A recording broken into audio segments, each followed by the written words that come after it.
Naririto na naman po tayo sa isa na namang kwento mula sa Sementadong Kalsada. Kung magugustuhan nyo ang ating kwento ngayon, huwag kalimutan ang mag-subscribe, like, and share at mag-notify para sa mga bagong kwento. Atin na pong simulan.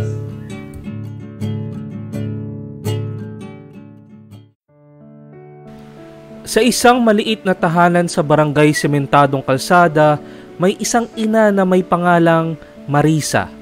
Sa kabila ng kanyang maliit na sahod, palagi nasasayang ni Marisa ang kanyang pera sa mga hindi kailangang bagay. Isang araw, nakita ng kanyang anak na lalaki na siyang may pangalang Kiko ang bagong set ng pinggan na binili ni Marisa. "Ma, para kanino ba yan? Hindi mo naman kailangan yan," tanong ni Kiko. "Pero ang ganda kasi ng mga pinggan to, anak. Bagay na bagay sa pagkainan," sagot ni Marisa na walang bahid ng kahihiyan. Napuno na si Kiko sa kanyang ina.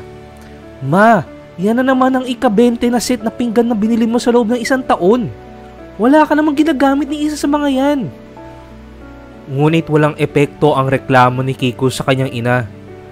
"Sayang kasi pag marumi na," simpleng sagot ni Marisa. Ipinagpatuloy na nga ni Marisa ang paggastos kahit kada buwan, lalo na tuwing araw ng sahod. Patuloy siyang nag-o-order ng mga kung ano-ano online. Hindi alintana ang kakulangan sa pera. Hanggang sa isang araw, napuno na nga itong si Kiko at tumawag sa kanyang kapatid na lalaki. Nagkasundo sila na itigil ang anumang suportang pinansyal sa kanilang ina. Nagdesisyon ang magkapatid na umalis sa bahay upang piliting mabuhay si Marisa sa kanyang sariling kita. Inaasahan nila sa ganitong paraan, matatanto ni Marisa na may mga bagay na mas mahalaga kaysa sa paggasto sa mga hindi kailangang bagay.